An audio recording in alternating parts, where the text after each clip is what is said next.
Le texte d'aujourd'hui est tiré du livre d'Éphésiens, chapitre 4, verset 30.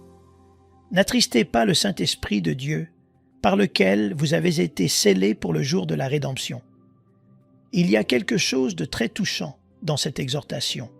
N'attristez pas le Saint-Esprit de Dieu. Il ne dit pas « ne le mettez pas en colère ». Un terme plus délicat et tendre est utilisé. Ne l'attristez pas. Il y a des hommes au caractère si dur que le fait de mettre quelqu'un en colère ne semble pas du tout les déranger.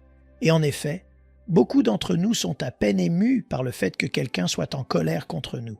Mais le cœur le plus dur est celui qui est si dur qu'il n'est pas ému quand il sait qu'il a causé du chagrin aux autres. Le chagrin est une douce combinaison de colère et d'amour.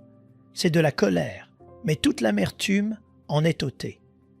L'amour adoucit la colère et en change le tranchant, non pas contre la personne, mais contre l'offense. Nous savons tous comment nous utilisons les deux termes par contraste l'un avec l'autre.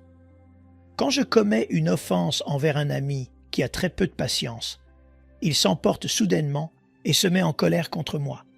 La même offense commise envers un père aimant le fait s'attrister. Il y a de la colère dans son cœur, mais il est en colère et ne pêche point, car il est irrité contre mon péché. Et pourtant, il y a de l'amour pour neutraliser et modifier la colère envers moi. Au lieu de me souhaiter du mal comme punition pour mon péché, il considère mon péché lui-même comme me nuisant déjà. Il s'afflige à la pensée que je suis déjà blessé du fait que j'ai péché. Je dis que c'est là un mélange céleste, plus précieux que tous les onguents des marchands.